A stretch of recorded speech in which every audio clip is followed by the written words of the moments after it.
Si on fait ça, on a déjà fait un gros morceau du chemin et ça change déjà beaucoup de choses. Birthright for all people to be happy, strong and healthy. La santé, si on devrait la définir en tant que telle, c'est être adaptable. Toutes nos maladies sont le résultat de nos habitudes de vie. On a oublié qu'à l'autre bout, il y a un consommateur. Quand on voit les informations, bien sûr qu'il y a des trucs horribles. Il y a toujours eu des trucs horribles, sauf que maintenant on les voit. Ça veut dire qu'aujourd'hui, on partage le stress du monde entier. Comment voulez-vous qu'on s'en remette ? Bonsoir tout le monde, j'ai le plaisir de vous accueillir pour notre tout premier live sur YouTube. Vous avez l'habitude de nous voir en live et nous inviter chaque lundi sur Instagram. Et là, on s'était lancé le défi que pour ce printemps, on vous accueillerait en live sur YouTube, c'est chose faite. Vous avez peut-être aperçu un petit peu de ce qui s'est passé avant. On a eu quelques petits problèmes techniques. Ça s'est réglé. Ce soir, installez-vous bien. On a une invitée que j'adore, que vous avez déjà rencontrée dans le magazine sur Instagram. Je vous en dis pas plus. En premier lieu, je voulais déjà vous dire merci parce que vous avez accueilli ce magazine, ce numéro comme jamais et on est juste mais super content. Notre premier live, je pense qu'on est prêt. Ce soir, on a une invitée de chic qui a écrit un excellent bouquin dont on va parler. Elle s'appelle Nelly Kiel. Je l'accueille tout de suite. Hello Nelly, comment vas-tu? Hello, je suis super contente d'être là avec toi, avec nous et avec bien sûr cette belle revue Chou Brave. Bravo. Ah, mais merci à toi d'avoir pris du temps pour nous retrouver. Je sais que là on voit que tu es dans ton van. Où es-tu là actuellement? Je suis près de Valence. Alors, pour te dire exactement où, je ne sais pas parce que je me suis arrêtée à un moment donné. J'ai dit, je m'arrête là. Et donc, je ne sais même pas où je suis, mais je rejoignais Valence pour aller en Ardèche. Et je viens de la Haute-Savoie, là.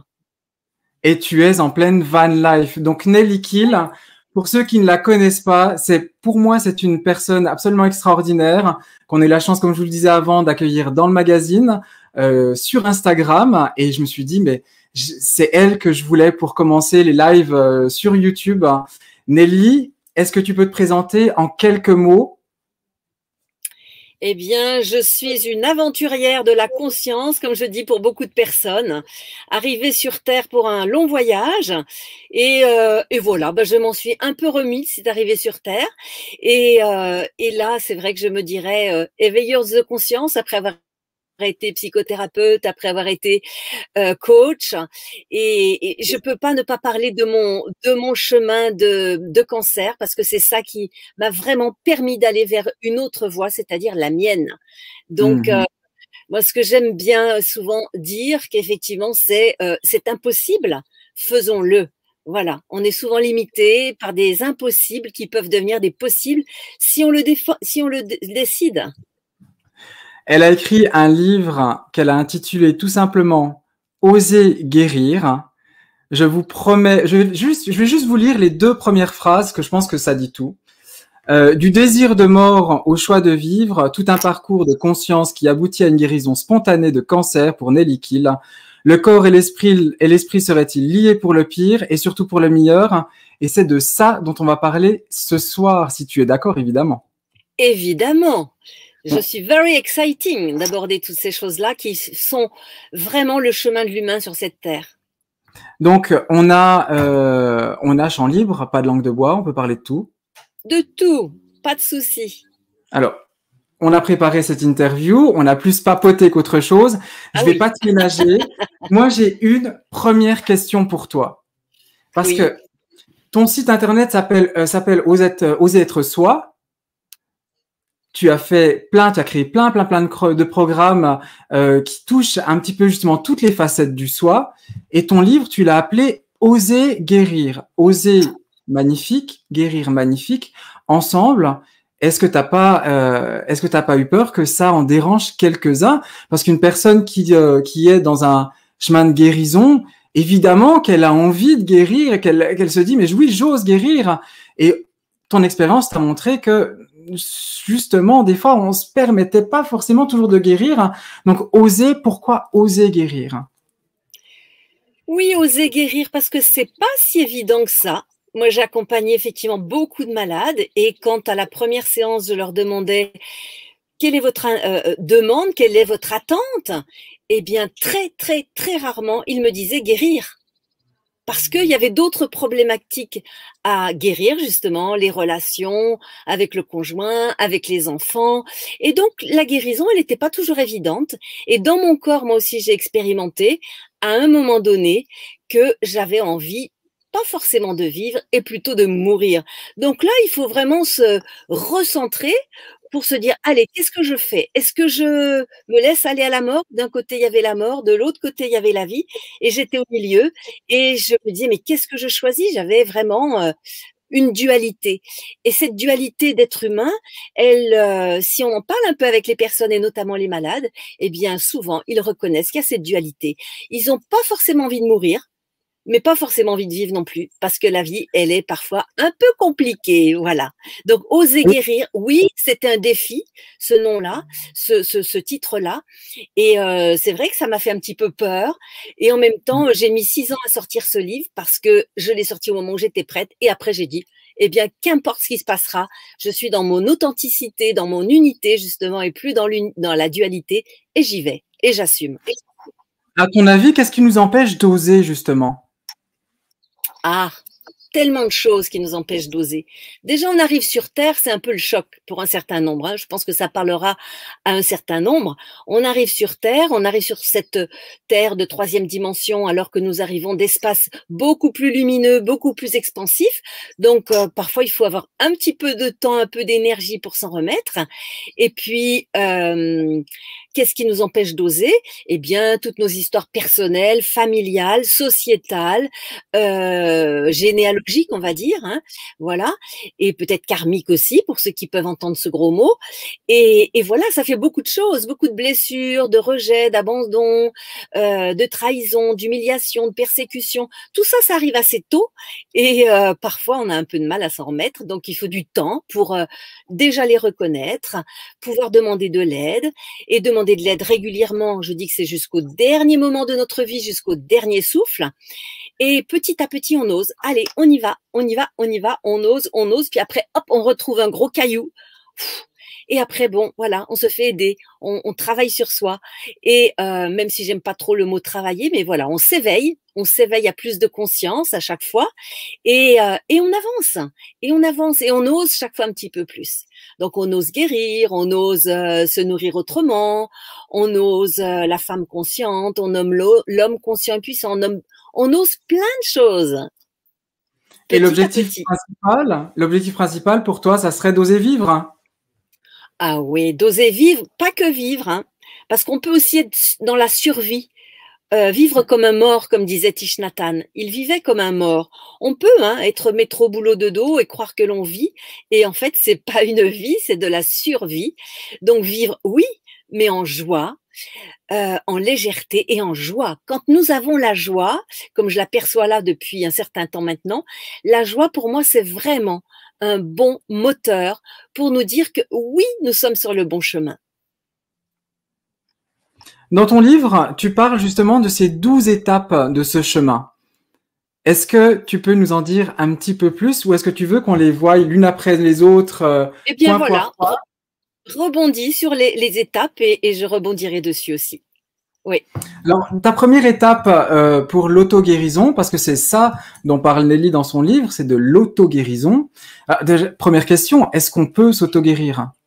Alors, je parle de l'auto-guérison sur tous les plans. C'est pour ça que ça s'appelle oser guérir son corps, son cœur, ses pensées, ses émotions, ses relations, sa sexualité et sa planète. Et ça, j'y tiens aussi à cette planète, on en parlera peut-être tout à l'heure, mais c'est pas que guérir le corps. Quand le corps est malade, c'est qu'au-dessus, les différents étages physiques, donc bien sûr, émotionnels, mental et spirituels sont en général aussi malades. Donc, pour guérir, c'est important d'aller aussi guérir tous ces autres champs, on va dire, de l'être. Donc, la guérison, c'est pas la guérison du corps physique. Le corps physique, c'est vraiment la dernière étape. La dernière étape, lorsque nous sommes mal en point sur les autres plans, eh ben, c'est le corps physique qui s'exprime. Et c'est la dernière étape lorsque nous avons réparé, guéri les autres plans aussi. Donc, en fait, le corps, pour toi, c'est un peu la dernière sonnette d'alarme. Quand tout est désaligné au-dessus, on retrouve justement ce désalignement dans le corps. Et tout à fait, tout à fait. Dans le livre, un endroit, si tu le retrouves, ou sinon je peux peut-être le chercher, il y a ce qu'on appelle la maison de l'être, où l'on voit effectivement ce schéma du physique, émotionnel, mental et spirituel. Et le physique, c'est 40%, l'émotionnel 30%, autant dans notre vie que dans notre corps, le mental 20% et le spirituel 10%. Et certains vont dire, ah bon, que 10% le spirituel? Et oui, parfois on est un petit peu ballon de baudruche quand on en a trop. Et quand on n'en a pas suffisamment, bon, on est quand même très alourdi et il nous manque une dimension. C'est-à-dire, c'est la tête chercheuse de notre être pour moi aussi. Donc, Est-ce qu'on peut s'auto-guérir de tout? Aïe, aïe, aïe, mais tu vas pas me poser cette question-là quand même. Attends, juste avant, je vais montrer, voilà, c'est ça, c'est ce graphique dont tu parlais. Exactement, c'est ce que j'appelle la maison de l'être ou la fusée de l'être aussi, je l'ai pas appelé comme ça dans le livre, parce que aussi la fusée, parce que lorsque tous ces étages-là sont équilibrés, ça fait boum et nous décollons dans notre vie tout en ayant les pieds sur terre, la tête dans les étoiles et le cœur en fête. Mm-hmm. Il y a une petite citation que j'ai repérée dans ton livre, moi, qui m'a interpellé, une citation de Marc Aurèle. Que la force me soit donnée de supporter ce qui ne peut être changé, le courage de changer ce qui peut l'être, mais aussi la sagesse de distinguer l'un de l'autre. Oui. Je l'ai trouvé juste magnifique, hein. Splendide. Et il y en a plein de petites pépites comme ça tout au long de ton ouvrage, mais c'est celle-ci qui m'est restée quand, après avoir parlé avec toi, c'est celle-ci, cette espèce de courage d'oser justement, d'oser s'auto-guérir. Donc là, s'auto-guérir de tout, on laisse ça en stand-by si Non, c'est une blague aussi, mais c'est vrai que j'ai pas envie d'avoir l'ordre des médecins sur le dos, tu comprends? C'est juste ça. En effet, on va passer. Alors, on va dire en complément des traitements médicaux, nous pouvons accompagner notre traitement pour toutes nos maladies, pour tous nos désagréments émotionnels, mentaux ou spirituels. Voilà, comme ça, je peux le dire comme ça. Et de toute façon, prendre le meilleur de tout, hein. Je pense que il n'y a que ça à faire, hein. Donc, dans tes 12 pas, la première, dans ces 12 étapes d'auto-guérison, la première est oser se poser des questions. Mm-hmm. Est-ce qu'on ne s'en pose pas justement déjà pas mal? Alors, si tu relis, c'est pas oser se poser des questions. Ah oui, oser poser des questions, pardon. Et ça change tout. Et ça change tout, parce que se poser des questions, c'est le petit vélo qui ta et ça on sait faire, hein. On est issu de Descartes, je pense donc je suis. Et justement au-dessus, je disais je m'aime donc je suis, ou en dessous, je m'aime donc je suis, j'aime l'autre et la vie donc je suis, pour sortir de ce je pense donc je suis. Donc quand je parle de poser des questions, c'est poser des questions à la vie. Qu'est-ce que c'est que cette maladie? Qu'est-ce que c'est cette séparation? Qu'est-ce que c'est cette situation compliquée pour moi? Qu'est-ce que j'en fais? Qu'est-ce qu'elle a à m'apprendre? Et là, je pose des questions, et puis il y en a d'autres, évidemment, plein de questions. Et mon mental, surtout, je l'apprends à ne pas répondre. Au début, c'est compliqué parce que notre mental, il est habitué à répondre. Mais non. Là, on lui dit, tais-toi. Et on pose les questions à la vie, à ce grand océan quantique, comme j'aime bien le dire aussi, ce grand océan vibratoire qui recèle toutes les questions, toutes les réponses. Alors que notre mental, il va donner des réponses par rapport à ce qu'il connaît déjà, il va en apporter une, peut-être deux, alors que cet univers quantique, lorsqu'on lui pose une question, il est super content. Et il a qu'une envie, c'est de nous répondre. Mais c'est pas une, ça va être des milliers de possibilités. Et c'est là où il faut être disponible pour vraiment recevoir ces questions, les entendre, les intégrer à l'intérieur de soi. Et je crois pas que je l'ai dit dans le livre, mais il y a une manière aussi de recevoir ces questions, ces réponses, c'est en posant les questions avec son corps. Et là, dire, dis-moi mon corps, est-ce que, par exemple, faire cette balade ou faire cette action, est-ce que c'est une bonne contribution pour moi? Et là, à ce moment-là, si c'est vraiment bon pour moi et mon corps, eh bien, si c'est bon, ça va être joyeux, expansif, léger. Et si, et ça voudra dire oui, et si le corps dit non, ça va être contracté, ça va être des douleurs d'un endroit ou un autre du corps, et ça ne va pas du tout être joyeux. Donc apprenons à dialoguer avec notre corps, apprenons à ne pas prendre nos décisions avec notre mental menteur, comme je l'appelle souvent. Il est bien pour faire les courses, hein, ça c'est clair. Mais sinon, pour évaluer ce que notre être profond a besoin, c'est pas à lui qu'il est nécessaire de poser des questions. Comment on entend ces réponses justement de ce grand chant quantique, hein? Eh oui, de plusieurs manières. Déjà dans le corps, poser des questions et comme je le disais tout de suite, sentir dans le corps si c'est lourd ou léger, si c'est contracté ou si c'est joyeux et expansif, ça c'est un moyen. Et puis après, il y a tous les moyens que notre intuition, que notre sagesse intérieure, que notre guide intérieur prend. Alors qu'est-ce que c'est? Ça peut être un livre ouvert par hasard, comme quand tu ouvres ce livre et que tu vois la citation de Marc Aurèle, par exemple, ça fait tilt, quelqu'un d'autre. Ça sera une autre page, une autre citation, en fonction de ce qu'on a besoin, de ce que chacun a besoin. Ça peut être aussi une émission sur YouTube ou ailleurs. Ça peut être tout ce que la vie va nous amener, une rencontre, une parole d'une amie, plein de choses. Un oiseau qui passe. Là, je suis au milieu d'un champ de noyer, eh bien, je suis persuadée que je vais avoir des messages. La vie va me donner des messages. Tout peut nous donner des messages. Le soleil, la nature, beaucoup la nature. Quand j'étais malade, et je l'ai écrit dans le livre, je voyais beaucoup de cœurs. Des cœurs? Ah bon, des cœurs? Des pierres-cœurs, des flaques d'eau en forme de cœur, des feuilles. Bah, ça, c'est simple, hein, les feuilles. Dans les nuages, partout. Et c'était étrange, vraiment très étrange. Et à un moment donné, j'ai posé la question. Je ne me suis pas posé la question, j'ai posé la question. J'ai dit, mais qu'est-ce que ça veut dire, ces cœurs? Et là, à l'intérieur de moi, c'était une intuition, une petite pensée fugace. Et pour chacun, ça va être différent parce que nous avons des portes différentes. Ça peut être une pensée, ça peut être une image, ça peut être par l'audition. C'était, on est là, on t'aime, fais confiance, avance. Ne te retourne pas.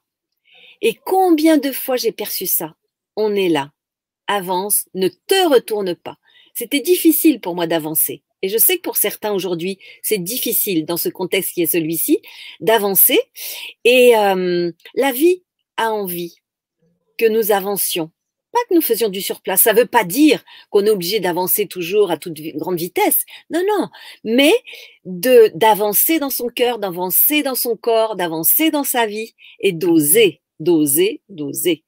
De pas rester sur place parce que nous avons des peurs qui nous sont diffusées par plein de situations, la nôtre, celle de notre histoire familiale, sociétale, etc., etc. Quel a été ton déclic pour prendre à bras le corps ce chemin-là que tu diffuses au plus grand nombre? Mon déclic, je dirais le premier du premier qui m'a fait réagir, c'est comprendre. C'est passé par mon mental. C'est-à-dire, mais qu'est-ce qui se passe? J'ai 37 ans, un cancer du foie, mais qu'est-ce que ça veut dire, quoi? J'étais en état de choc, c'était comme ça, comme si je recevais ça comme ça. Et là, je me suis dit, mais qu'est-ce que ça veut dire? J'ai envie de comprendre. J'ai même pas décidé de guérir. C'était après que je l'ai fait. Mais c'était de comprendre pourquoi j'avais cette maladie à ce moment-là. Voilà, ça a été un déclic. Et quand j'ai commencé à comprendre, la première fois que j'ai compris qu'il se passait quelque chose, c'est lorsque c'était quoi, quelques jours, une semaine, 15 jours après le diagnostic, où j'étais sur mon canapé en train de pleurer toutes les larmes de mon corps et j'avais perdu 7 kilos. Et là, j'ai eu une prise de conscience. Une prise de conscience que, mais pourquoi j'ai perdu 7 kilos? Pourquoi je suis en train de pleurer alors qu'il ne s'est rien passé d'autre qu'un diagnostic? C'était le diagnostic, c'était vous avez un cancer et d'un seul coup, tout s'écroule. Et je perds 7 kilos. Et là, il y a eu une autre pensée intuitive. Écoutons nos pensées, écoutez vos pensées. Parce qu'elles ne passent pas par hasard. Ou pour d'autres, ça va être, comme je disais tout à l'heure, des images, des sons, etc. Et là, je me suis dit, mais si j'ai pu contribuer à ce que cette maladie arrive, parce que c'est clair que quelque temps avant, je disais, j'ai un mari, un travail, une maison, je vois pas ce que je peux faire d'autre de la vie était compliquée, je peux mourir. Mais là, je me dis, mais je peux faire l'inverse. Si ça m'a amené à ça, eh bien, je peux faire l'inverse. Et là, à l'époque, je ne savais pas du tout comment ça pourrait se passer, mais j'ai envoyé dans la vie, dans l'univers, cette demande implicite de j'ai envie de pouvoir faire quelque chose pour comprendre d'abord, inverser le processus, ça a été un petit peu plus long, mais voilà, déjà comprendre. Ça a été mon premier déclic, mais il y en a eu d'autres, il y a eu plein d'autres. Un jour après. Tu parles justement des pensées, de l'effet de… À quel moment justement, qu'est-ce qui s'est passé entre avant le diagnostic et après? Et tu en as d'ailleurs consacré un chapitre entier par rapport à ça, aussi au niveau de toutes ces pensées, ces émotions. Donc on va le voir ça un petit peu plus tard. C'est un bouquin que je vous encourage clairement à lire. Ta deuxième étape, c'est l'engagement, décision, choix, action. Oui, rien ne peut être fait sans nous. Eh oui, nous sommes sur une terre du choix, de la dualité certes, mais aussi du choix. Donc, c'est vrai que c'est bien de demander à Monsieur Docteur, soignez-moi. Sauf que si nous avons un programme intérieur qui va à l'inverse, eh bien, nous allons pas aider à ce que le traitement se passe bien. Et c'est ainsi qu'on voit des personnes qui se font découper le corps, un bout, un autre, et encore un autre, et encore un autre, parce que c'est jamais suffisant, parce qu'on n'a pas choisi, décidé de faire tout ce qui est en notre pouvoir pour guérir. Alors, je sais que ça va choquer certains, mais comme je disais tout à l'heure, quand les personnes viennent me voir et qu'on me dit elles sont malades jusqu'au cou et que elles ont peur de mourir, mais elles ne sont pas en train de vivre. J'ai animé un séminaire Oser guérir il y a une semaine, mais une personne était malade d'un cancer, non pas d'un cancer, d'une autre maladie. Et quand on lui a donné le diagnostic, elle a arrêté de vivre. Ben oui, quand on arrête de vivre et qu'on décide pas justement de faire tout ce qui est en notre pouvoir pour guérir, c'est-à-dire le choix, la décision et mettre des actions qui vont dans ce sens-là, eh bien on n'aide pas notre corps à aller vers la guérison. Et ça, c'est super, super important. On a très peu de personnes francophones qui parlent de ce genre de sujet, donc c'est aussi pour ça que j'ai voulu inviter Nelly. J'imagine que tu te références aussi pas mal, tu dois te sentir pas très loin, ou non, plutôt très proche, de tout ce qui se passe au niveau épigénétique. Quand on parle de Bruce Lipton Tout à fait. C'est dans cette lignée-là, c'est vrai que les neurosciences, depuis une vingtaine d'années, c'était à ce moment-là, moi j'ai eu le cancer il y a 25 ans, c'est à ce moment-là qu'on a un petit peu, qu'on a commencé, je dirais, à entendre de plus en plus parler des neurosciences et ces neurotransmetteurs cérébraux qui sont en lien avec nos émotions. Et c'est vrai que c'est important de voir comment nous pensons, parce que nos pensées influent sur nos émotions, et qu'est-ce qu'on peut faire pour gérer nos pensées justement, pour que justement elles n'influent pas sur nos émotions et notre système immunitaire, parce que notre système immunitaire est en lien direct avec nos émotions. C'est ce que effectivement les neurosciences nous disent. La psycho-neuro-immunologie nous le dit là maintenant. Donc, c'est hyper important de pouvoir vivre d'une part des choses qui nous apportent du plaisir et de la joie, et d'autre part d'aller faire bien attention à nos pensées, parce que si on dit quoi que je fasse, je vais mourir, ou quoi qu'il se passe dans cette réalité, de toute façon, moi je crois pas que ça va s'arranger et je veux vraiment attendre que ça passe, ben, c'est vrai qu'on met pas de la vie, ça met de l'angoisse, ça met de la peur, et c'est pas du tout bon pour notre système immunitaire. Donc rien ne sera fait sans nous. Est-ce qu'on choisit d'être acteur de sa vie et de sa santé, ou est-ce qu'on reste passif, dépressif, attentiste, où on apprend à gérer nos pensées et nos émotions. Et ça, c'est super important. Là aussi, il y a un schéma dans le livre qui parle de cela. Mais j'ai encore vu ce week-end, c'est pas facile de faire ça tout seul. C'est important de se faire accompagner, parce que souvent, et je le vois dans les personnes que j'accompagne, eh bien, les personnes confondent les pensées et les émotions. Alors après, pour faire les transformations de pensée, les transformations cognitives, bien sûr que c'est compliqué. C'est compliqué. Alors, attends Nelly, parce que là, je te vois déjà sauter au truc d'après, mais là, tu m'as tendu le bâton.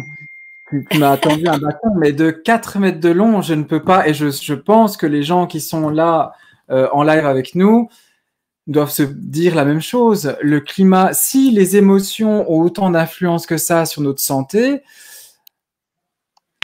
qu'est-ce qu'on en pense avec le climat actuel? J'ai 2 questions en fait. Qu'est-ce que on peut penser par rapport à ce que tu viens de dire à ce qui se passe actuellement? Et la deuxième question, c'est pourquoi au niveau francophone, on n'a pas plus de gens qui parlent de ça, à ton avis? Ah, pourquoi? Et tu sais qu'au départ, j'avais un collègue psychologue et je lui parlais effectivement de la gestion des pensées, etc. Mais il me riait au nez. Maintenant, il s'en occupe effectivement. Il parle, j'ai vu qu'il faisait des conférences avec la gestion des pensées, des émotions, les croyances. Hein. Les croyances, c'est ça aussi, hein, ce sont nos pensées. J'appelle ça aussi des pensées-croyances.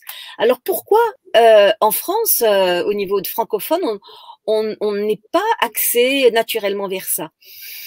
C'est vrai que ça vient plus des États-Unis. Moi, la formation que j'ai reçue, c'est effectivement une formation qui a été faite par j'allais dire des États-Uniens, des Américains. J'ai fait d'autres formations aussi dans ce domaine-là.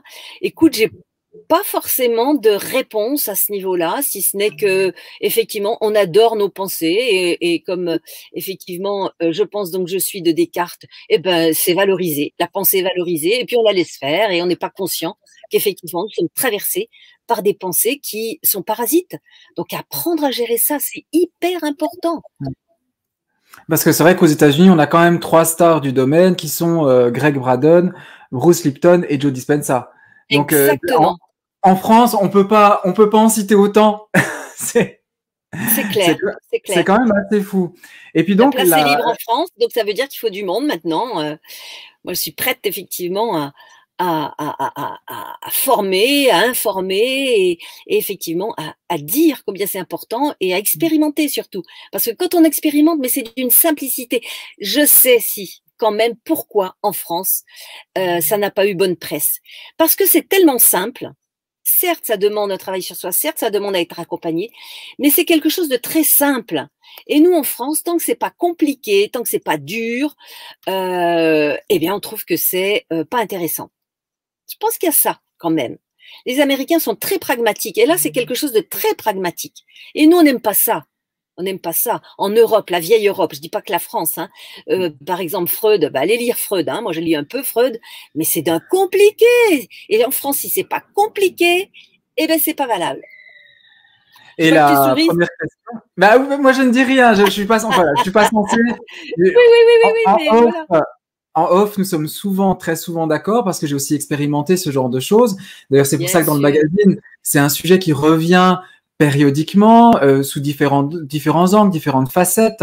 C'est vrai que c'est un sujet qui me tient à cœur parce que justement, je l'ai expérimenté à mon niveau. Mais là, ce soir, c'est pas moi qui parle, c'est toi. Donc, je vais te poser des questions. Et là, bah, je reprends quand même la question de base.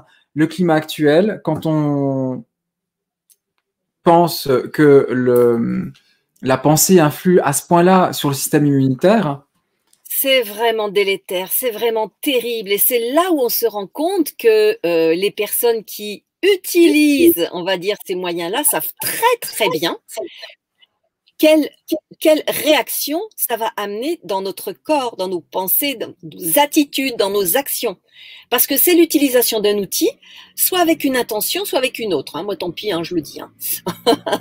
Et un outil, c'est-à-dire un couteau, ça peut servir à nourrir, à se nourrir, à nourrir l'autre, et ça peut servir à tuer. Eh oui, ça peut servir ça.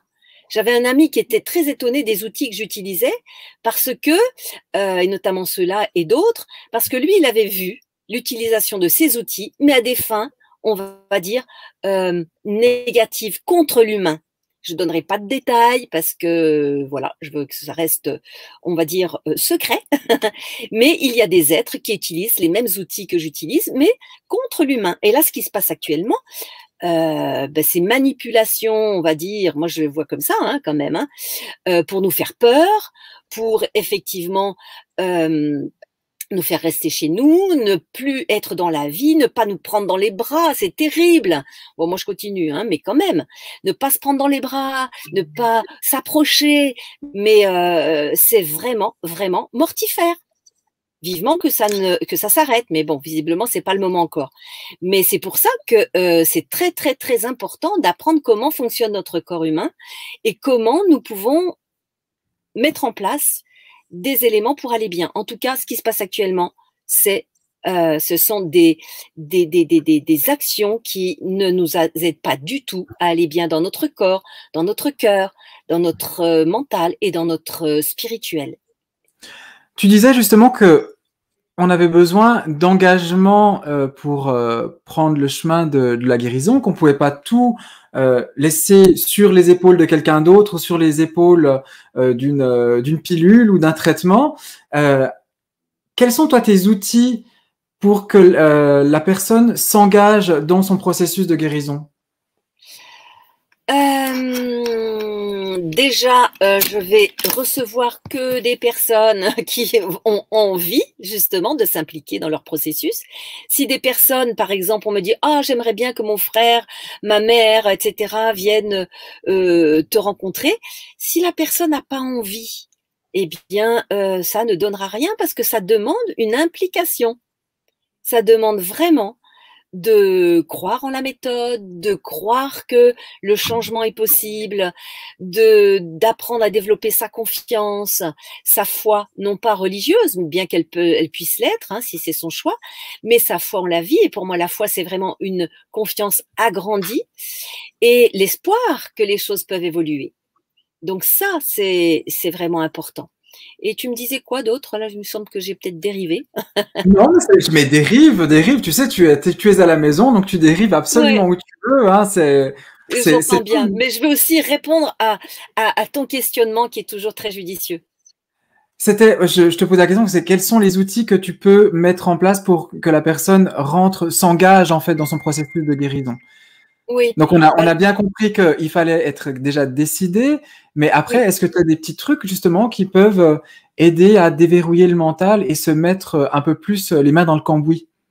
Oui, bien, donc on l'a vu aussi là tout de suite, hein, pouvoir travailler sur nos émotions, c'est-à-dire les identifier, les transformer pour qu'elles soient effectivement plus légères au niveau de l'émotionnel et donc de le système immunitaire, ça, on est d'accord.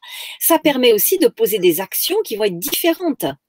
Elle peut s'impliquer de manière ainsi différente dans sa vie, c'est-à-dire poser des actes qui vont apporter plus de légèreté, plus de joie, et des actes qui vont ouvrir à l'aspect spirituel de la vie.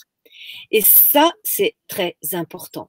Donc ça peut ouvrir à la nature, à l'écriture, tout ce qui est artistique. Donc là, en ce moment, on voit bien que tout ce qui nous est empêché, c'est-à-dire la nature, l'artistique, créer du lien, waouh, c'est tout ce dont on a besoin pour vivre bien. Donc, bon, on nous dit vite un vaccin. D'accord, ok, je vais pas me positionner par rapport au vaccin, hein, c'est pas le lieu, mais on peut aussi comment dire, faire en sorte d'aller bien dans son corps quand on commence à apporter à son corps et à sa vie des actions qui vont monter nos vibrations. Et c'est là où moi je vis en van depuis 1 an et ça me met en joie d'une manière extraordinaire parce que oui, ça me fait monter mes vibrations parce que c'est quelque chose qui me plaît beaucoup. Et là, moi, je l'ai découvert quand j'ai fait un processus de nourriture-lumière, parce que là, les vibrations sont montées de telle manière que j'ai reçu ce message intérieur de quitter mon domicile, de quitter mon cabinet que j'ai rendu aussi. Mon domicile est loué, ma maison est louée. Et voilà, je suis partie. Je l'ai écoutée, cette petite voix, qui à un moment donné, pendant des années, je ne l'écoutais pas. Elle me disait, oui, justement, de partir au bout du monde et d'aller de lieu en lieu. J'ai compris maintenant que mon âme, mon être profond m'a demandé le lâcher prise, le laisser être et d'accueillir l'inconnu. Voilà. Et c'est un chemin d'initiation. Et très souvent, nous avons des initiations à faire Et si nous nous posons, alors ça peut être la méditation, ça peut être la nature, ça peut être un travail sur soi, être accompagné par un thérapeute qui peut nous accompagner dans ce domaine-là, eh bien oui, nous allons nous ouvrir à notre être, à notre âme, à cette communication avec l'âme. Et ça, c'est important parce qu'on va les réunifier, notre corps physique aussi avec notre âme, notre esprit, et nous pouvons aussi être reliés vraiment à ce que j'appelle aussi la source originelle. Parce que nous sommes des êtres de cette source originelle qui sommes venus faire un voyage sur cette terre. Donc il y a à s'incarner bien complètement, effectivement, les pieds sur terre, bien fortement, mais toujours la tête dans les étoiles et le cœur en fête. Et vous voyez, hein, elle part tout de suite, directement, on part en haut. Troisième étape dans le processus, hein, se libérer des souffrances, pardonner. Wow. Est-ce que le pardon a sa place, a une énorme place dans le processus d'auto-guérison? Énorme, énorme. Parce que comme on l'a vu tout à l'heure, si nous entretenons des pensées, oui, je l'en veux, il m'a fait ceci, elle m'a fait cela, tati tatata, et ça dure pendant des heures, des jours, des années, des dizaines d'années, qu'est-ce qui va se passer? On va être dans la colère, on va être dans la tristesse, on va être dans la rancœur. Et ça, ou le sentiment d'impuissance, que ce soit la colère ou le sentiment d'impuissance à pouvoir changer les choses, et moi j'y étais pendant un long moment, et je ne pensais pas que j'étais en colère, mais en fait j'y étais, parce que j'ai retourné cette colère contre moi par rapport à ce monde qui, je trouvais beaucoup d'injustice autour de moi, pour moi et autour de moi. Eh bien, à un moment donné, voilà, on va encore une fois de plus faire chuter notre système immunitaire. Donc oui, effectivement, ça va être important de pouvoir travailler sur ça. Je sais plus, j'ai perdu le fil et de moi. Se libérer des souffrances et pardonner. Ah oui. Donc oui, effectivement, si on reste dans ces douleurs-là, on voit le résultat maintenant, ça on le sait. Donc, qu'est-ce qu'il faut faire? Ou en tout cas, ce qu'on peut faire. On n'est pas obligé, hein, chacun choisit. Nous avons le choix. Il faut se rappeler ça, nous avons le choix. Eh bien oui, aborder le pardon, c'est quelque chose d'essentiel. Par le don. Et c'est un don qu'on se fait à qui? Qu'on fait à qui plutôt? J'ai fait un lapsus. On se le fait à soi. On se le fait à soi. Parce que si je pardonne à l'autre, si je me pardonne aussi, bien sûr, mais si aussi je pardonne à l'autre, je vais couper ce lien de dépendance. Je vais couper cette corde qui me relie de cœur à cœur, qui me relie de chakra à chakra à cette personne à qui j'en veux. Eh bien là, je ne peux pas vivre bien. Donc si je pardonne, eh bien je vais pouvoir créer des relations de lui à moi, d'elle à moi, qui vont être apaisés, qui vont être presque joyeux. Ça peut l'être à un moment donné parce que on se sera rendu compte que il ou elle, quand on a marché dans ses mocassins pendant 15 jours, comme disaient les Amérindiens, avait peut-être des raisons, oui, de pouvoir me faire des croche-pieds. Ah oui, tiens, ouais, il peut y avoir ça. Et puis, on peut aussi prendre conscience que notre âme a choisi cette incarnation avec cette personne-là, avec ce qu'elle m'a fait, parce que j'ai à apprendre le pardon, par exemple. Et il y a une petite histoire que j'aime beaucoup. C'est des petites âmes qui sont de l'autre côté du voile et qui devisent entre elles. Et puis, l'une d'elles dit « Oh, moi j'aimerais bien aller faire un petit voyage sur Terre. » Ah bon? Et qu'est-ce que tu as envie d'apprendre? Je vais la faire courte, mais on peut la faire plus longue. Eh bien, j'ai envie d'apprendre le pardon. Et là, à ce moment-là, toutes les petites âmes piquent du nez et ne parlent plus avec cette petite âme lumineuse pour autant. Et à un moment donné, elle demande « Mais qui vient avec moi sur Terre ?» Et là, personne, hop, on baisse la tête à nouveau. Personne ne veut descendre avec cette petite âme pour cette incarnation où elle va apprendre le pardon. Et l'âme la plus lumineuse lui dit, moi, je viens avec toi. Oh non, pas de toi, on a besoin de toi ici, tu es tellement évolué, voilà.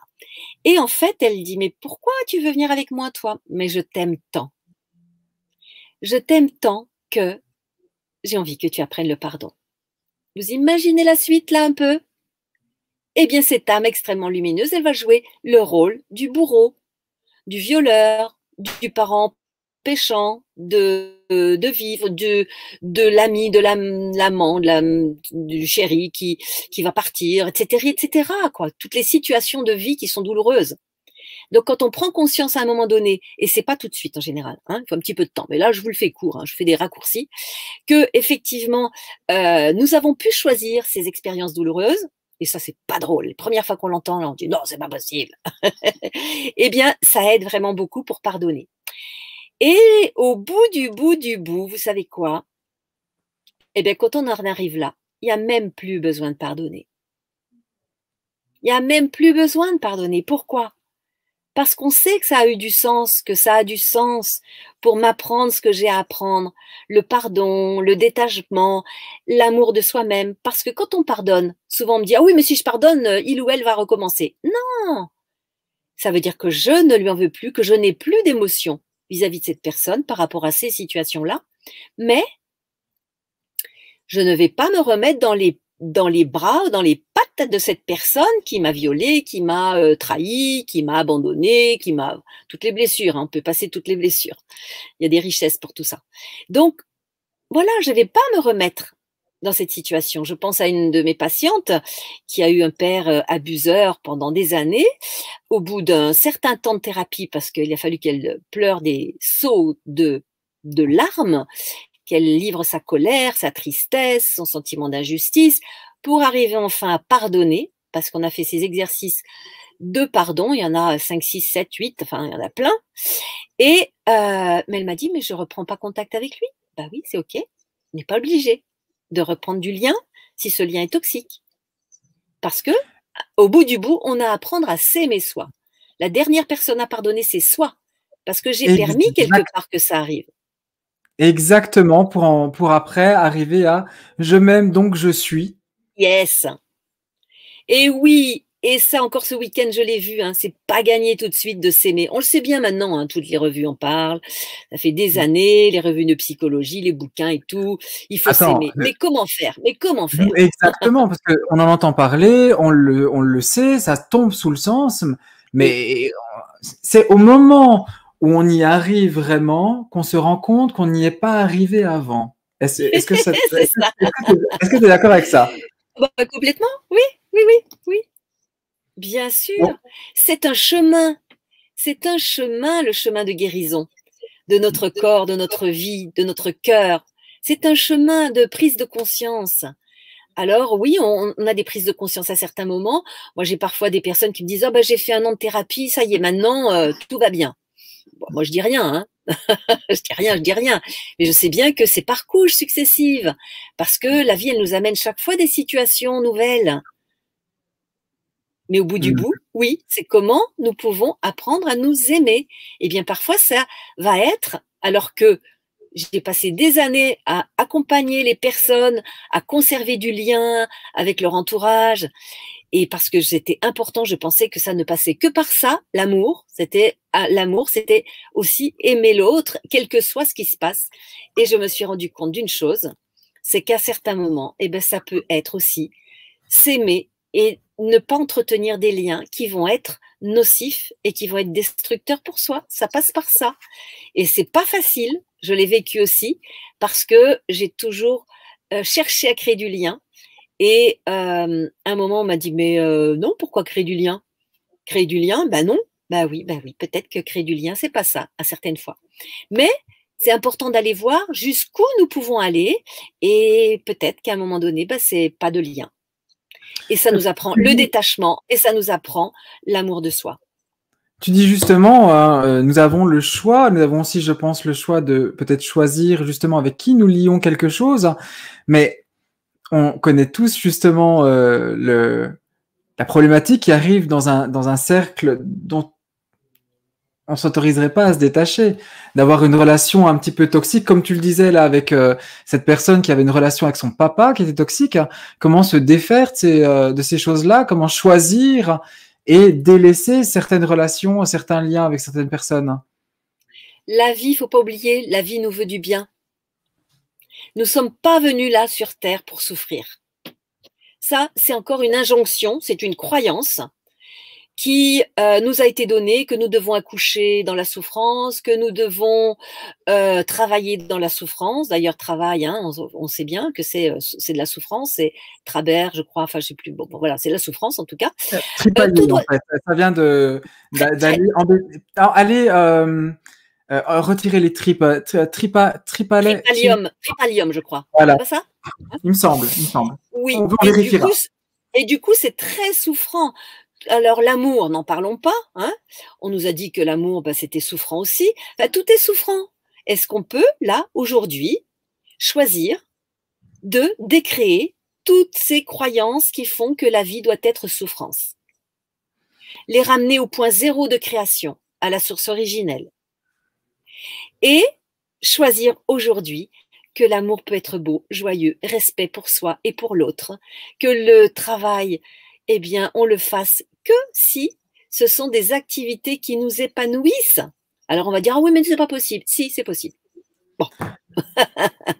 Et pourtant, ta prochaine étape, c'est accueillir les bénéfices des difficultés. Oui, parce que derrière chaque difficulté se cache un trésor, se cache un cadeau. Mais pour autant, on va pas aller les rechercher, tu vois. C'est ça aussi. Tapez-moi sur la tête, dis le fou, parce que quand ça arrête, ça me fait du bien. Non, mais à un moment donné, ça va, quoi. Sauf que si ça arrive, oui, qu'est-ce qu'il y a comme cadeau caché derrière ça? Le cadeau, souvent, c'est que je me suis pas occupée de moi, c'est que j'ai pas vu que ça activait mes blessures de rejet, d'abandon, etc. Et que je peux passer à l'étape au-dessus au lieu de rester dans non pas le triangle de Karpman, mais le carré des quatre mousquetaires, victime, bourreau, sauveur et indifférent. Pour moi, le quatrième, c'est l'indifférent. Donc, si on n'est pas conscient de tous ces jeux-là de pouvoir, eh bien, nous allons passer notre vie entière à visiter nos blessures, à fonctionner avec nos jeux de pouvoir, victime, bourreau, sauveur et indifférent. Et ce sont des flèches, et ce sont des flèches, et ce sont des flèches. Et c'est là où on va rencontrer, eh bien, des relations toxiques et où nous allons être aussi toxiques, hein, parce que n'oublions pas, les toxiques sont pas que les autres. Hein. Nous sommes aussi dans des relations toxiques parfois, mais il y en a qui sont un peu plus, comment dire, dans une situation ou une autre. Tiens, je vais en parler.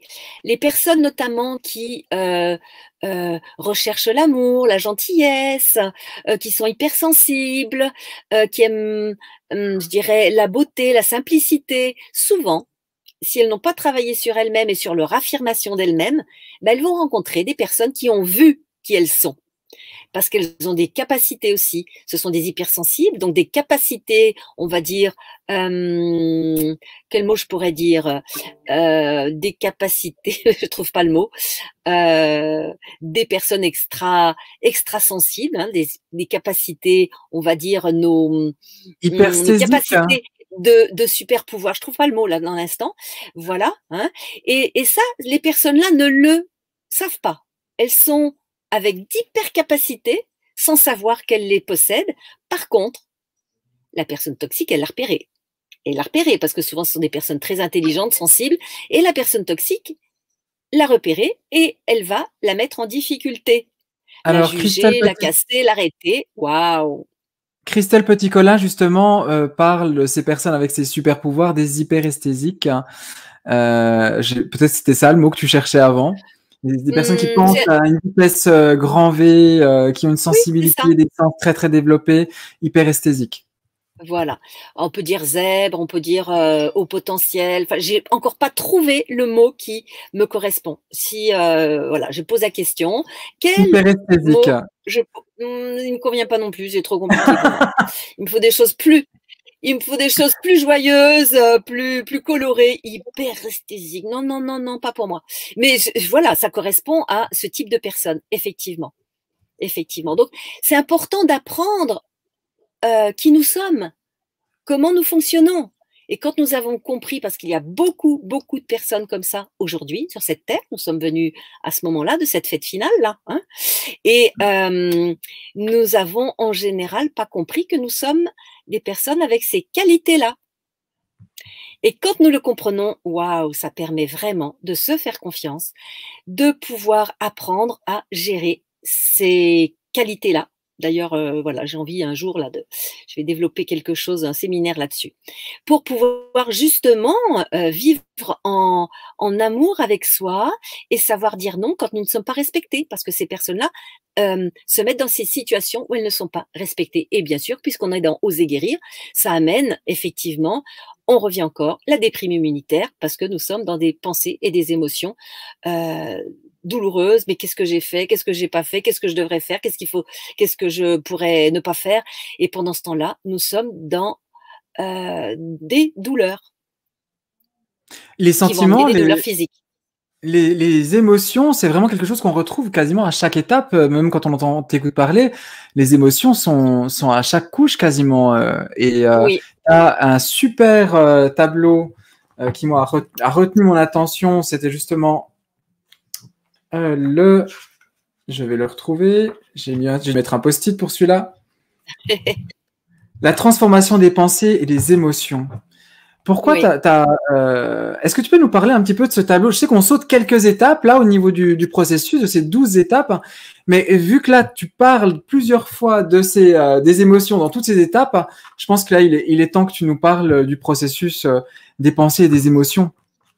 Eh oui. Eh oui, j'en ai déjà parlé au début, hein, bien sûr. Hein, donc, je peux dire qu'effectivement, ce schéma, hein, ce tableau, permet de poser sur la partie de gauche nos pensées. C'est important de savoir les identifier. Comme je disais, parfois, c'est pas facile d'identifier nos pensées. Ça demande parfois un travail sur soi. Donc, faites-vous aider pour ça, pour bien identifier vos pensées. Vous allez voir après en dessous que dans les émotions, eh bien, il y a des émotions associées. Qu'ensuite, en dessous, on peut voir les réactions dans notre corps physique, parce que oui, il y a des réactions dans le corps physique. Et en dessous encore, on va mettre les actions qui découlent de tout ça. Donc, je peux le faire court là aussi. Si j'ai une maladie, par exemple, je peux dire « je suis fichu, quoi que je fasse ». OK ? Ça va apporter de la tristesse, du désarroi, de l'anxiété, de la colère, ça peut être aussi, voilà, tout le chapelet des émotions, du désespoir, émotions et sentiments. En dessous, qu'est-ce qui se passe au niveau du corps physique dans ce tableau? Eh bien, le corps physique va s'exprimer. Il va y avoir le souffle coupé, les jambes coupées aussi, un mal de tête, différentes choses selon l'état de la personne et de sa fragilité du moment, ou de sa fragilité, ou de sa sensibilité générale. Et qu'est-ce qui se passe au-dessous au niveau action? En général, c'est de l'inaction, ou une action, comment dire, une réaction.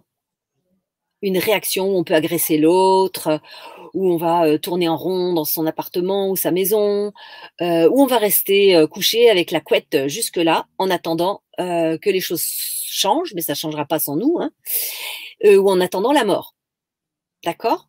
Donc, quand on prend conscience de cela, que déjà tout ce déroulé-là se fait, et c'est clair que quand je le fais avec les personnes, ça fait « Waouh, ah bon, je génère tout ça moi toute seule ou à moi tout seul? Ah oui, tu vois, et ça se fait sans toi. » Ben oui, on le fait, mais ça se fait sans réflexion. Ça se fait inconsciemment. Donc, quand on met de la conscience dessus, ça permet, grâce à 5 petites questions que je ne vais pas peut-être développer là, les 5 questions particulières qui vont permettre de voir que ces pensées ne sont pas saines. Déjà, rien qu'en voyant le déroulé, on voit bien que ça nous amène que de le souhait. On se dit, mais est-ce que c'est bien ça que je veux conserver dans ma vie et dans mon corps? Est-ce que ça m'amène vraiment bien à vivre ce que j'ai envie de vivre dans ma vie et dans mon corps? Non, ben c'est pas ça.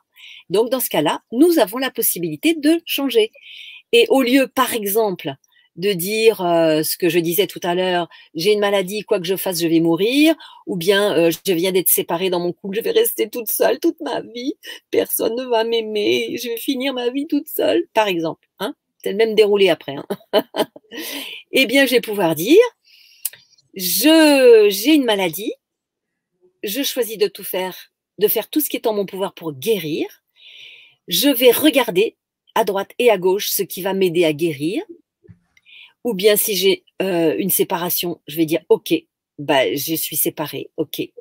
Il est parti, elle est partie, ou parfois je pars, mais je suis mal quand même. Hein, mais je sais qu'il va se passer quelque chose de bon pour moi parce que la vie est bonne et m'apportera forcément des bonnes choses.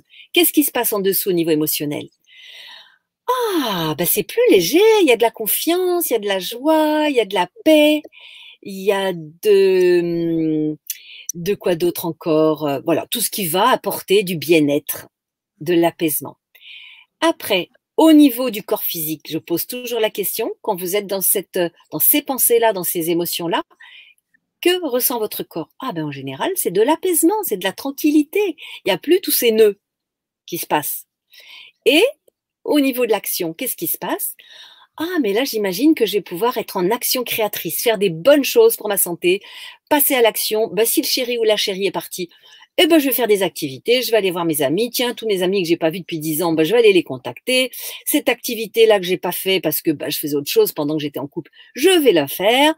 Et je vais m'ouvrir, c'est ce que je m'étais dit à un moment donné, je vais m'ouvrir à toutes les possibilités qui s'offrent à moi. Et dès qu'on m'invitait, dès qu'on me proposait quelque chose, dès qu'il y avait un stage, eh bien, je prenais. J'accueillais plutôt que prendre. Et là, ça fait remonter la joie, le plaisir et donc le système immunitaire. Et là, on peut être plus à même à créer notre vie et aller vers notre santé aussi. Elle est pas belle, la vie, hein, quand même. Elle est magnifique, la vie. Et quand on la voit comme ça, parce qu'il faut quand même rappeler, encore une fois, pour ceux qui viennent de nous rejoindre en cours de route, c'est que à un moment donné, tu t'es trouvé face à ce choix, la vie, la mort, et t'es devenue une super vivante qui ne fait que passer le message depuis maintenant 25 ans, je crois. Oui, ça a été progressif, hein, quand même, hein. Là, aujourd'hui, je crois que je suis au top, hein, vraiment là. Mais je suis qu'à la moitié de ma vie, hein, quand même, hein, faut le savoir, hein.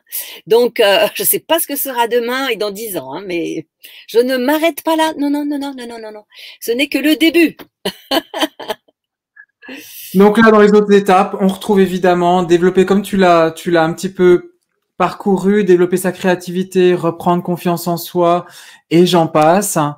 Et on termine sur la 12e étape qui est le rapport à la mort.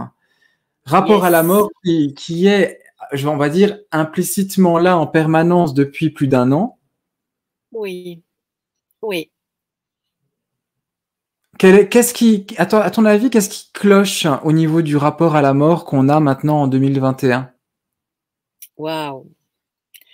Là, je dirais que nous avons reçu des messages depuis 1 an. Moi, il ne me touche pas parce que je vois comment ça se manipule de manière extraordinaire, mais des messages qui nous ramènent toujours à la peur de la mort, des statistiques, des risques si on embrasse papy, des risques si les papys embrassent ses petits-enfants, les petits-enfants même, qui ont peur, justement, qui paniquent, qui sont anxieux. J'en ai vu des petits-enfants parce qu'ils disent qu'ils vont faire mourir leur papy ou leur mamie s'ils les embrassent. C'est horrible. C'est horrible. Les enfants sont pleins d'angoisse par rapport à ça, ou se lavent les mains 10 000 fois parce qu'ils ont intégré que s'ils ne le font pas, eh bien ça va faire mourir les autres personnes autour d'eux, ou que eux-mêmes peuvent mourir. C'est la panique totale. Là, on pouvait pas faire mieux, hein, pour pouvoir rentrer de la panique chez les gens et baisser le système immunitaire. C'est top. Voilà, c'est là vraiment top, hein. Ça, ils sont vraiment au top. Donc, ça va connecter la peur de la mort, qui est la peur la plus importante de l'être humain. Au bout de chaque situation, quand on déroule, c'est la peur de la mort qui est au bout du bout. Ça, je le fais en thérapie de temps en temps, là, ou dans mes groupes de formation. On a peur d'une chose, et si on déroule, si, eh ben, c'est la peur de la mort. Donc, qu'est-ce qui est important? Eh ben, c'est important, et je le dis dans mon film aussi, et je le dis bien sûr aussi dans le livre, mais c'est vraiment important d'aller explorer la mort. Moi, je suis allée explorer la mort parce que je n'avais pas d'idée ce que c'était que la mort. Mais comme j'étais confrontée à ce risque de mort, eh ben, je me suis renseignée. Je suis allée voir des écrits, j'ai des spécialistes qui en parlent, des personnes qui ont vécu des NDE, Near Death Experience, ou EMI, expérience imminente de la mort, etc., pour aller voir un peu de l'autre côté, parce que moi, j'étais pas allée voir. Et ce que j'ai eu comme retour, ça m'a mis de la joie, parce que je me suis dit, mais même si je meurs, ben, il se passe encore des choses. C'est trop top. Donc, il n'y a pas de problème. Où est le problème? Mais en attendant, par contre, je vais tout faire pour vivre. Parce que si nous avons peur de la mort, nous ne pouvons pas vivre. Combien de personnes j'ai accompagnées qui avaient peur de leur propre mort, de la mort de leurs proches, ou n'avaient pas fait le deuil de personnes mortes dans leur entourage. Mais là, c'est une incapacité totale à pouvoir vivre de manière paisible. Donc, c'est très, très important d'aller se confronter à la mort. Ça ne veut pas dire qu'on va mourir pour autant, mais de se faire une amie de la mort, de dire « Ok, je t'ai vu, bon d'accord, mais ça arrivera un jour, mais pour l'instant, je vis. » J'ai même fait une méditation de visualisation et je l'ai très peu fait faire autour de moi parce qu'il faut que les personnes soient vraiment prêtes de sa propre mort. Et j'ai vraiment adoré parce que ce que j'ai vu, c'était génial. Mais je suis revenue, je n'ai pas fait de NDE, hein, c'est simplement en visualisation, en méditation. Comme on peut visualiser son corps en train de guérir, comme je l'ai fait avec mes nodules où je les voyais fondre comme des glaçons au soleil, et en voyant mon plexus solaire faire fondre les nodules hépatiques malins que je représentais comme des glaçons, et chacun peut faire son scénario comme il l'entend, eh bien la mort c'est pareil, on peut aller explorer ça. Et là maintenant qu'on a exploré la mort, ben vous savez quoi? Maintenant, on en est à autre chose que je n'ai pas dit dans mon livre encore parce que c'est une exploration plus récente. C'est que la mort n'existe vraisemblablement pas. Là, je vais encore faire bondir certains, hein, mais tant pis, je le dis pour ceux à qui ça résonne. Hein. Que la mort pourrait aussi faire partie d'un certain nombre de mensonges de cette réalité. Parce que nous sommes dans des mensonges. C'est le moment d'aller explorer toutes les croyances, toutes les pensées dans tous les domaines. Hein. Le corps, la mort, les relations, la vie, l'argent, tout. Et on va voir qu'il y a beaucoup de mensonges qui nous ont été transmis et que l'on a bien voulu acheter. Hein. C'est pas la faute des autres, hein, surtout. C'est notre responsabilité. À partir du moment où on ne choisit plus ce qui nous est vendu, on est dans un supermarché par exemple, on va pas acheter ce qui est pourri. Et ben là c'est pareil. Pourquoi on achète les croyances qui sont pourrites, diraient les enfants? Eh ben, on n'est pas obligé, hein. On n'est pas obligé. On peut dire ah oui cette croyance-là, d'accord. Non mais moi non, j'en veux pas. Et c'est ainsi, moi, depuis 1 an, mais je ne suis absolument pas touchée par toutes ces peurs de la maladie, de la mort. Pourtant, je devrais me faire des soucis. Je suis dans une étape de ma vie où je suis un sujet à risque, compte tenu de mon âge. Mais alors là, ça me passe au-dessus, vraiment. Alors, évidemment, je le rappelle pour ceux qui nous regardent et qui ne connaissent pas correctement concrètement le magazine, nous sommes un média libre, nous laissons les gens s'exprimer. Vous prenez ce qui vibre, vous prenez ce qui résonne. Ce qui résonne pas, laissez-le de côté. On jette pas l'eau du bain et le bébé avec, parce que qui sait, il y a autant de vérité que d'êtres humains. Moi, j'apprécie d'avoir une Nelly Kiel qui s'exprime de cette façon-là. Je sais que ça peut être un peu dérangeant pour certaines personnes, mais comme j'ai dit, on prend, on laisse, on fait le tri, on reste curieux et ouvert d'esprit et on avance parce que qui sait, il y a autant de vérité que d'êtres humains, donc on y va. Je t'avouerai, Nelly, tu le sais que je pense de façon très très proche à la tienne. Je me permets de faire cette petite aparté pour ceux qui nous regardent, vu que là en plus c'est notre premier live YouTube.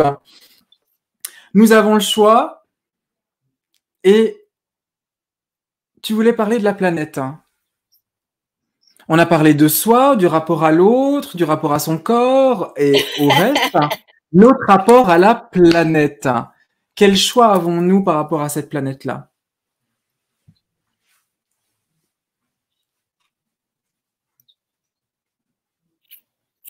Ah oui.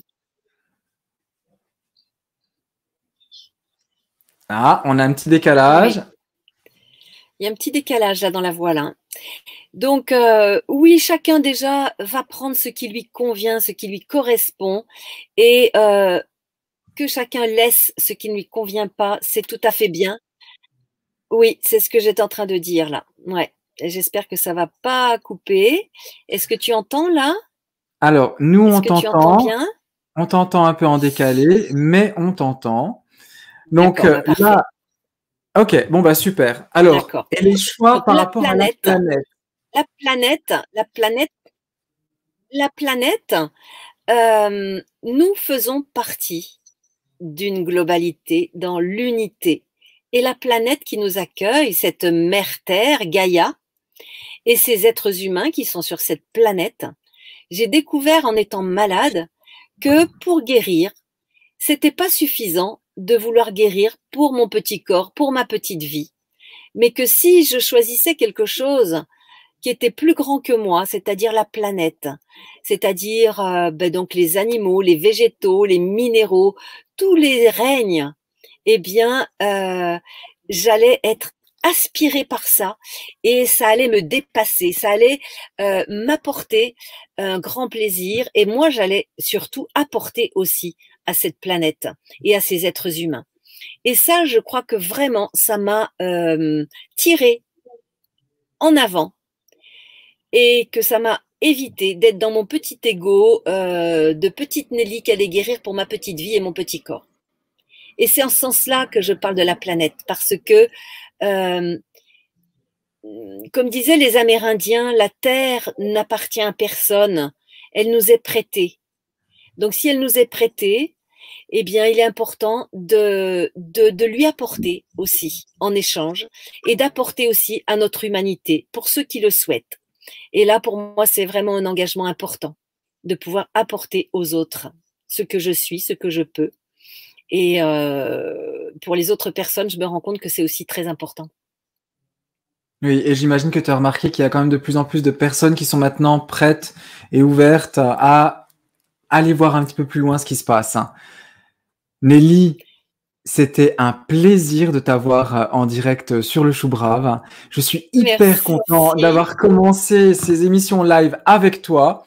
Nelly, je sais, alors pour ceux qui ne le savent pas, Nelly a un site avec plein de programmes qui vous aideront à travailler sur plein d'aspects de la vie. Entre autres, il y a celui sur la nourriture lumière, donc la nourriture pranique. Et les autres programmes que tu fais aussi sont… Eh bien, Oser guérir, bien évidemment, hein, en programme et en séminaire aussi. Comment dire aussi, Oser la femme consciente et sacrée, Oser l'homme conscient et puissant, Oser l'abondance, oser l'élan professionnel, tout ce qui va permettre d'oser en fait. Et oser la nourriture pranique, oser la nourriture lumière, comme tu l'as dit tout à l'heure. Et peut-être qu'il y en a d'autres que j'ai oubliés, mais voilà, je vais aussi proposer, oser révéler ses super pouvoirs. Voilà, ça j'ai très envie. Et au cours de mes déplacements, j'ai été enseignée par les lacs. Et donc, il va se passer des choses aussi. C'est en lien avec la planète, c'est en lien avec la nature, c'est en lien avec les élémentaux, c'est en lien avec tous les éléments. Et il va se passer des choses aussi comme ça. Son livre, Oser guérir son corps, son cœur, ses relations, sa sexualité, sa planète. Je vous le conseille. C'est une très belle source d'inspiration, un joli manuel. C'est un bel objet. Vous le retrouvez dans toutes les bonnes librairies et évidemment chez nous. C'est aussi pour ça qu'on l'a invité, parce que on a eu un coup de cœur sur cet ouvrage-là. Et c'est pas un hasard si on a retrouvé Nelly en tout premier dans notre dernier magazine qui s'appelle Super Vivant. Parce que qui mieux qu'elle pour parler justement de cela. Nelly, on peut te suivre évidemment sur Instagram, sur YouTube, sur ton site quand j'ai vu défiler avant en bas qui s'appelle Oser être soi. Voilà, vous avez tout ce qu'il faut en bas pour suivre Nelly. Nelly, merci 1000 fois encore une fois et j'espère te retrouver bientôt encore et toujours dans le magazine parce que je sais que tu as plein de choses à nous faire partager. Je vois ma Cyrielle qui me dit « Oublie pas mes questions ». Bon, ok. Allez, on prend quelques questions si tu es d'accord, évidemment, Nelly. Et les questions, c'est ça. Alors, donc on a la première question. Jessica Douai. Est-il plus facile d'oser guérir physiquement que psychologiquement? Oui, mais j'adore le contact avec les personnes, donc oui, j'adore. Ok, alors la question, parce qu'il y a de nouveau eu un petit décalage, est-il plus facile d'oser guérir physiquement plutôt que psychologiquement?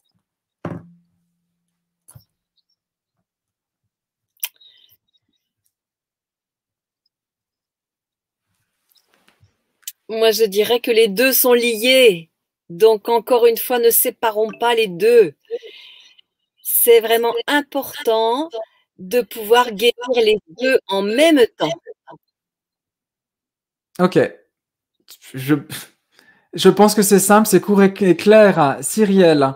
Virginie qui nous demande, un cancer a toujours une origine choc émotionnel ou souci relationnel?